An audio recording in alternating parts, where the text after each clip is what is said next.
Bueno, a partir de este momento comienzo a grabar. Les doy la bienvenida a la clase del día jueves 14 de mayo, donde vamos a seguir analizando esta segunda parte más importante del curso que está relacionada con empujes de suelo. Lo que vimos en la clase anterior era una definición de los tipos de empujes que habían, que eran tres, ¿cierto? El empuje activo, pasivo y geostático. La diferencia de esos tipos de empuje, o cuando se desarrollan esos empujes, va a depender de cómo se mueve el muro o la estructura de contención sobre la que están siendo aplicados. ¿Ya? Antes de comenzar esta clase del día de hoy, hice una pequeña encuesta con el sistema que tiene disponible Zoom. Y la pregunta decía, ¿cuál es aquel empuje donde el muro o la estructura de contención se mueve hacia la excavación o espacio libre? La respuesta de esa pregunta era el empuje activo. Entonces lo que aparece en esta tablita son algunos aspectos importantes para poder tener en mente cuando uno quiere calcular estos empujes, ¿cierto? Entonces de partida la primera columna dice qué tipo de empuje estamos haciendo referencia. Voy aquí a anotar los que vimos en la clase anterior, ¿cierto? El empuje activo primero, después el pasivo y por último el geostático.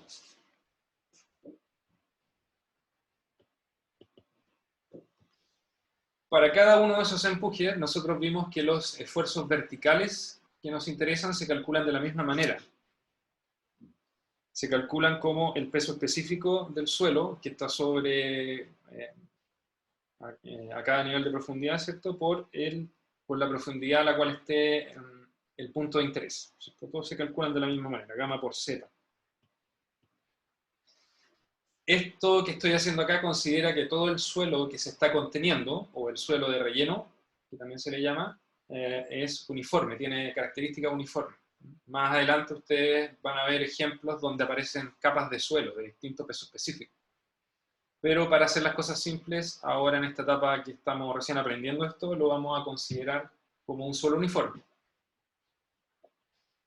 Ahora la tercera columna es donde aparece finalmente el esfuerzo horizontal, ¿cierto? Que es el que define el empuje que va a ser aplicado sobre la estructura de contención. Ese esfuerzo horizontal nosotros dijimos que era función del esfuerzo vertical.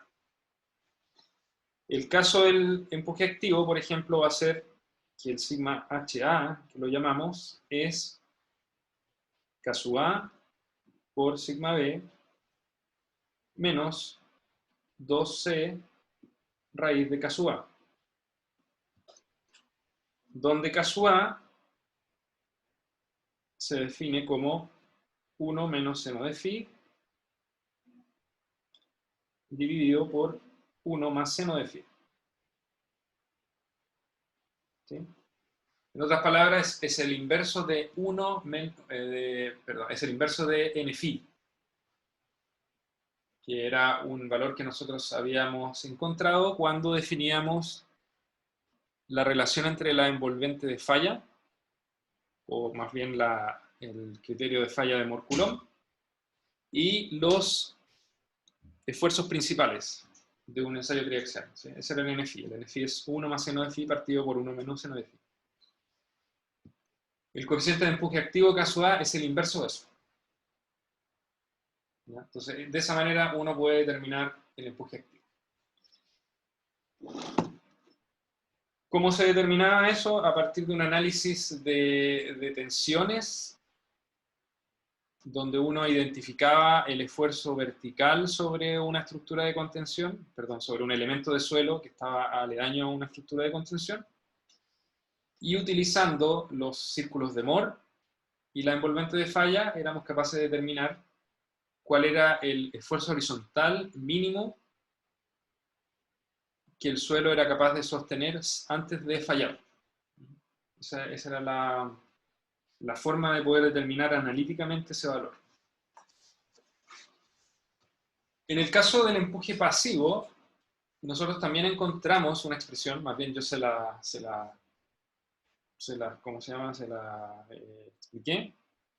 Es muy parecida a esta. Se calcula de la misma forma, es decir, a través de un análisis de esfuerzos, donde uno analiza el estado de esfuerzos del círculo de Mohr y ve cuál es el sigma horizontal máximo que puede aplicar al suelo antes de alcanzar un estado último, un estado de falla. ¿Ya? No se lo deduje explícitamente, más bien quiero que ustedes lo traten de hacer, que es exactamente igual al caso activo, solo que ahora en vez de que el sigma h disminuye, en el caso pasivo el sigma h aumenta.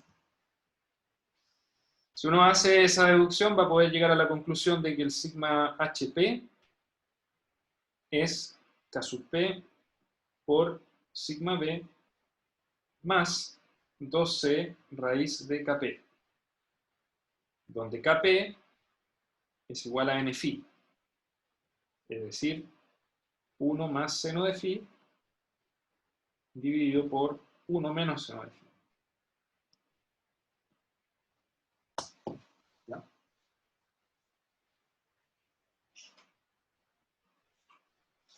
Ahora me voy a referir a la cuarta columna y explicarles por qué la puse en este resumen.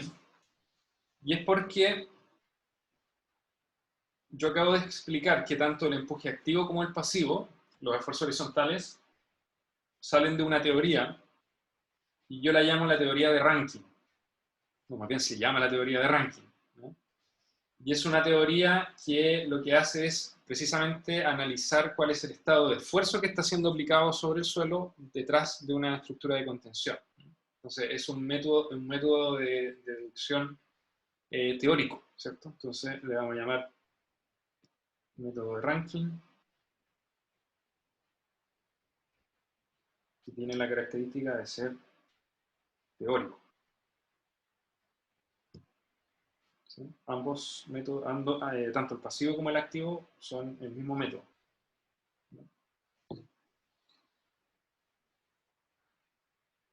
Y lo que hace en el fondo es establecer un estado de esfuerzos admisibles para poder determinar cuáles son los niveles de empuje.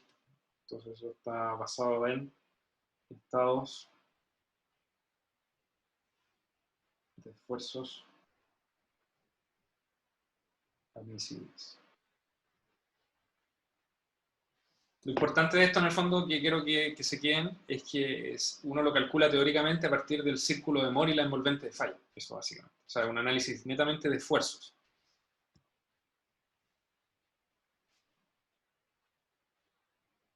Por último, en esta tablita resumen puse también el empuje geostático, donde el esfuerzo vertical se considera de la misma forma que en los casos anteriores. Y el empuje horizontal, que lo voy a llamar 0, se calcula como K0 por sigma B. Todavía no hemos dicho cuál es el valor de K sub 0, eso lo pretendo hacerlo hacia el final de la clase de hoy día. Y lo que quiero que entiendan es que este método es relativamente empírico. Es un método de deducción empírico.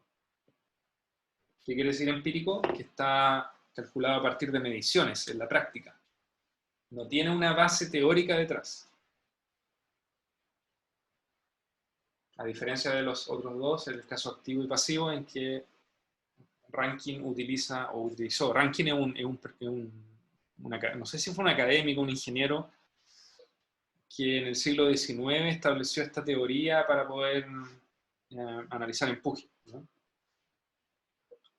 Entonces, esta persona lo que hizo es lo mismo que yo hice en la clase anterior, ¿cierto? Tomó los círculos de Moore, los contrastó contra la envolvente de falla, viendo si el sigma h aumentaba o disminuía, dependiendo del caso, si era activo o pasivo. En cambio, el empuje geostático, esta expresión es una expresión más bien de tipo empírica, no tiene que ver con una teoría detrás. Bueno, si hay dudas con respecto a esto, por favor pregúntenme.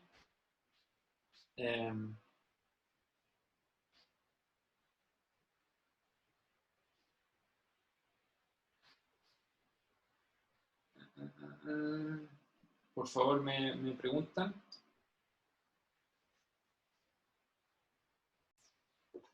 Lo que vamos a hacer a continuación es un ejemplo en el cual vamos a aplicar estas ecuaciones para poder determinar empuje sobre una estructura de contención.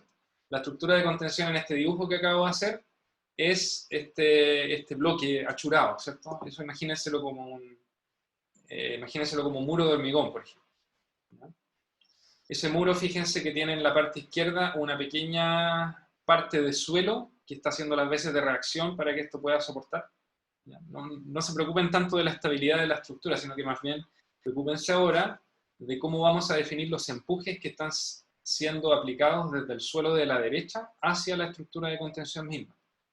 Entonces, el suelo que está a la derecha, véanlo así como suelo natural o relleno que está solicitando la estructura de contención. Y lo que queremos nosotros es encontrar la distribución de esfuerzos sobre ese muro, para posteriormente hacer un análisis de estabilidad, es decir, qué tan estable es esa estructura. ¿Ya? El empuje, entonces lo que vamos a ver a continuación es el empuje activo. ¿Ya?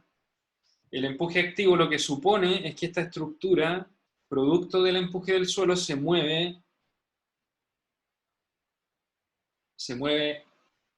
un poco, ¿ya? No es que se mueva mucho, sino que se mueve un poco, hacia el espacio libre que le llame, o el espacio de la excavación, no sé cómo llamar de una forma más precisa, se mueve en este caso hacia la izquierda. No se imaginen ustedes que el movimiento es una gran cantidad, sino que son simplemente, si esto, por ejemplo, midiera 5 metros, imagínense que los movimientos son del orden de, no sé, a lo sumo 10 centímetros. ¿No? Son de ese nivel de deformación, de desplazamiento, son muy pequeños. Que no piensen que esta cuestión se mueve metros, sino que se mueve un poquito, ¿no? ¿Y por qué se mueve un poquito? Porque la estructura de contención no es excesivamente rígida. ¿Ya? ¿Qué tendría que ocurrir para que fuera excesivamente rígida? Por ejemplo, yo podría poner puntales desde la izquierda hacia la derecha. Puntales que hagan que haya una fuerza adicional que impida que la estructura se mueva. O podrían haber, qué sé yo, tirantes de alguna forma, o una losa de un edificio que hace que el muro nunca se mueva. En este caso sí se permiten deformaciones o corrimientos laterales del tache hacia la izquierda, pero son pequeños. ¿Cuál es la diferencia con el empuje pasivo? Que el empuje pasivo considera que esas deformaciones son hacia el otro lado, hacia el lado derecho. Es decir, la estructura de contención por alguna razón se mueve hacia donde está el suelo retenido. ¿Ya? Eso igual cuesta imaginárselo, y efectivamente en la práctica hay muchas más condiciones que son o que desarrollan empujes activos o geostáticos más que empujes pasivos. ¿Ya? O sea, uno no, por ejemplo, no diseña un muro, o muy pocas veces, digamos, para considerar el caso en que uno está solicitando el suelo con el muro, ¿ya? O sea, que está moviéndolo hacia la derecha. Es súper difícil. ¿Existen algunas situaciones? Sí, ¿eh? Pero son menos frecuentes. Lo que sí, el empuje pasivo se utiliza muchas veces como una reacción para poder ayudar a contener estructuras que se mueven en forma activa. Eso lo vamos a ver más adelante. Vamos a ver sistemas que son un poquito más... sistemas de contención un poquito más complejos, digamos, que son la combinación de varios elementos. Pero ahora, para poder entender los cálculos, simplemente les pido que sean capaces de discernir si es que estamos en una condición activa, pasiva o geostática, solamente fijándonos en cómo se deforma el muro, cómo se mueve. ¿Ya? ¿Queda claro? Para efectos de este ejemplo vamos a dar algunos valores de los parámetros que están involucrados, que son súper arbitrarios, digamos, los elegí convenientemente para que los cálculos fueran más fáciles, pero ustedes pueden elegir cualquier valor que quieran. Bueno, vamos a considerar, por ejemplo, que el muro tiene una altura de 5 metros, que el peso específico del suelo, que está a la derecha, es el mismo que está a la izquierda, ¿cierto? El material retenido, y vamos a considerar por simplicidad que son 20 kilonewton metro cúbicos. ¿Ya? Eso es del suelo, recuerden. Después, este mismo suelo va a tener un ángulo de fricción interna de 30 grados y una cohesión de 5 kilopascales.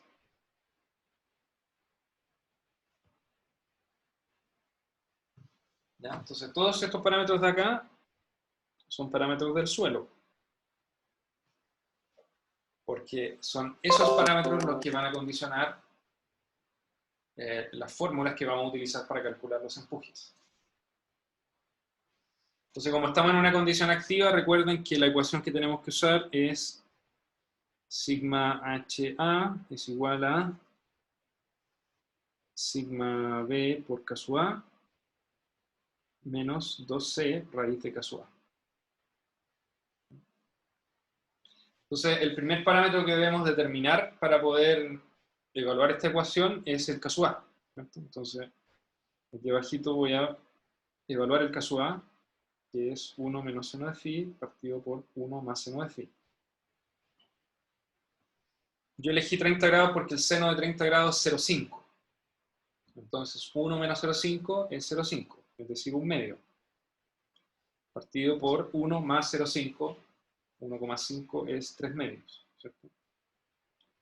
Esto me da un tercio, ¿ya? Es decir, 0,33. El caso A entonces en este caso es 0,33.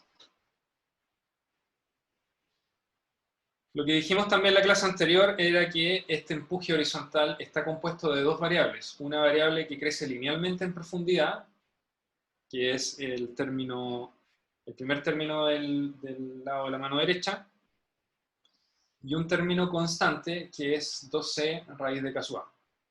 Entonces lo que voy a hacer ahora es dibujar esas distribuciones y vamos a hacer algunos calculitos. Entonces la primera de ellas es un triángulo, crece linealmente en profundidad.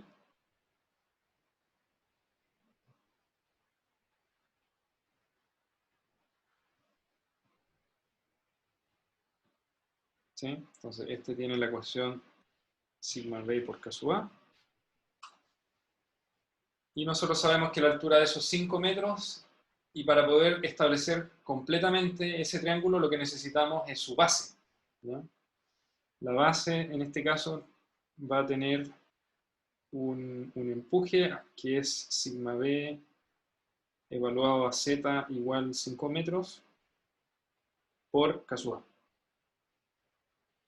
Eso es igual a gamma por z por K sub A. El gamma dijimos que era 20 kilonewton metro cúbico. Aquí me voy a saltar todas las unidades porque ya las tengo escritas ahí abajo. Por 5 metros por 0,33. Y eso me da 100 dividido por 0,33, es decir, 33,3.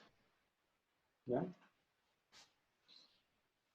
33,3 que, si ustedes hacen el cálculo de las unidades, esto el gamma está en kilonewton metro cúbico, por z, que está en metros, eso me da kilonewton por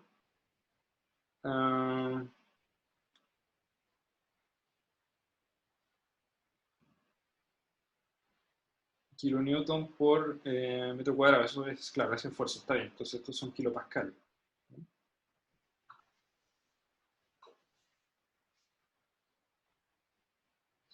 Entonces, en la superficie de este triángulo hay un esfuerzo nulo y a una profundidad de 5 metros tenemos un esfuerzo de 33,3 kilopascales. ¿Sí? El segundo término que tenemos que considerar es un empuje que es completamente uniforme en profundidad. Lo dibujamos como una columna con las flechas para el otro lado.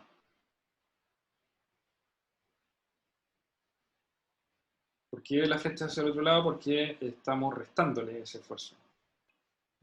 Entonces, si le estamos restando, aquí tiene que ir una suma. Y este término, o la amplitud de esta carga uniforme, es 2 por la cohesión, que es 5 kilopascales, por raíz de 0,33. Entonces, voy a calcular eso en el celular. 33 raíz es 0,57 por 5 por 2 es 5,75 kilopascales, ¿no?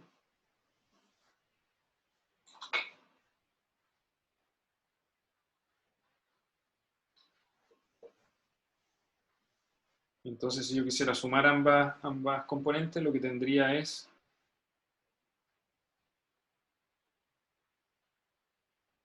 imagínense que este es el 0, esta línea segmentada que estoy dibujando ahí, voy a tener una cosa así.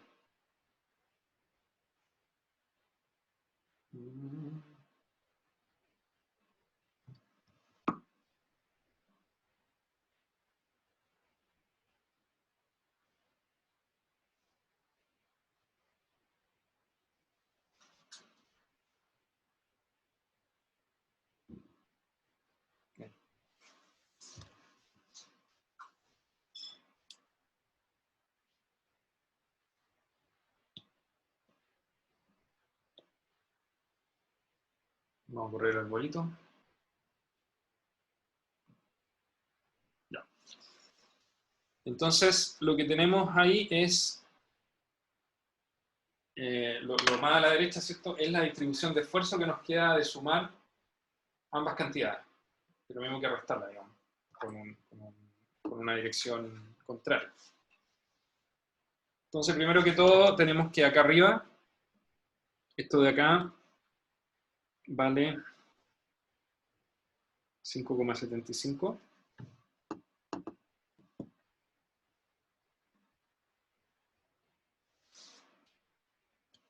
¿Ya? Y abajo,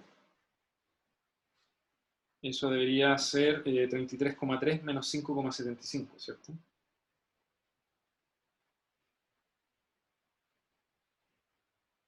Eso me da 27,55 kilopascales.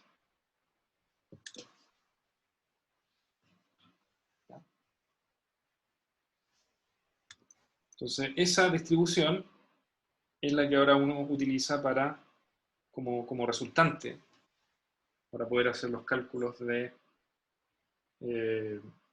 estabilidad.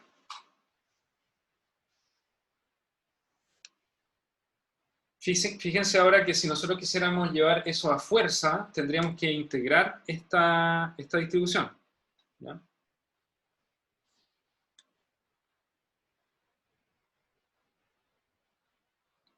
Entonces, una forma de hacer eso es numéricamente, para poder encontrar la fuerza,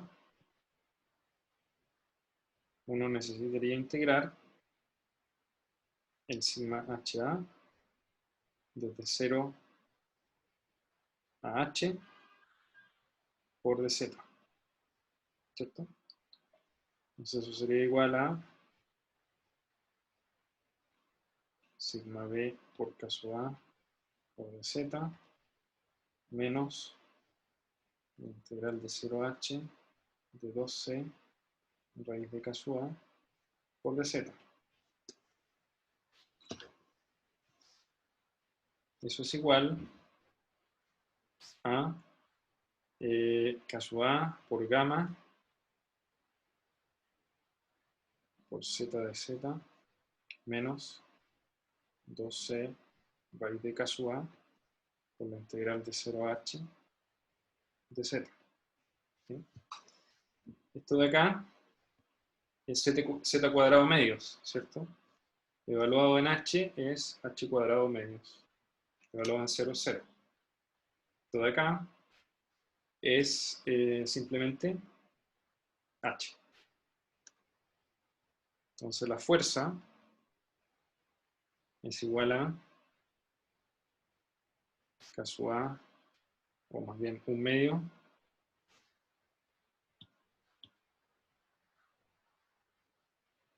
gamma h cuadrado por K sub A menos 2C K sub A por h. ¿Ya? Esa es la forma de poder establecer la fuerza asociada a esa distribución de esfuerzo que nosotros encontramos.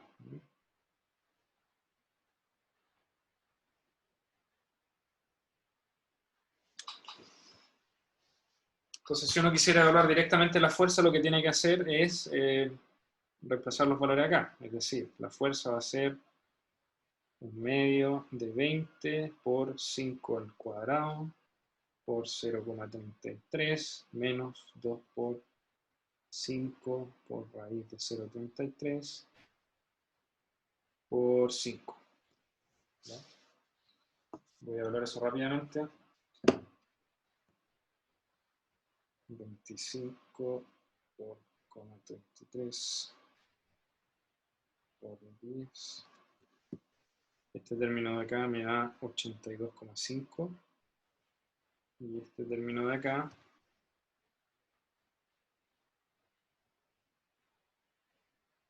por 25 por 2, bueno, me da 28,7. ¿Ya? Restando los dos,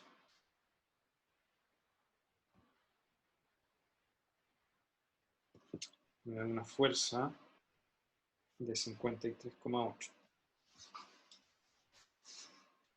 Ya, ahora lo importante acá es que en qué unidades está esta fuerza.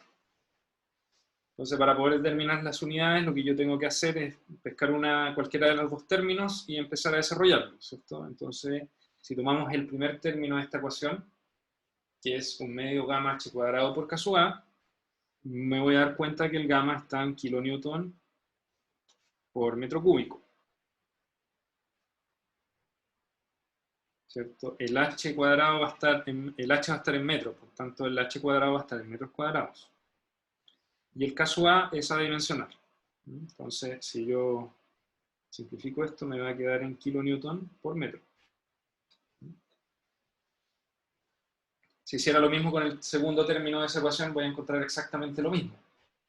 Lo cual quiere decir que esta fuerza va a estar en kilonewton por metro.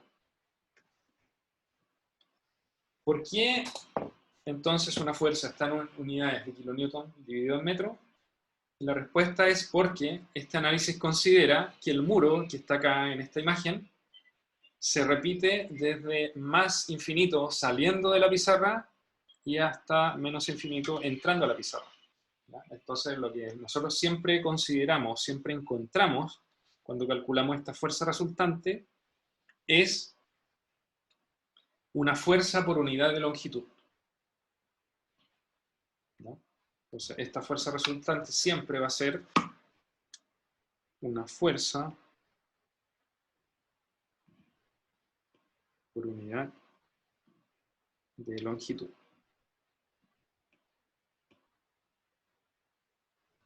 Entrando o saliendo del plano.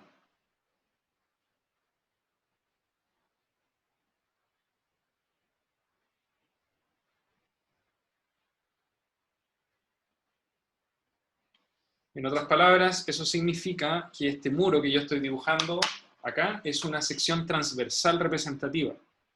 Pero para hacer todos estos cálculos nosotros consideramos que esto se repite saliendo y entrando de la pizarra.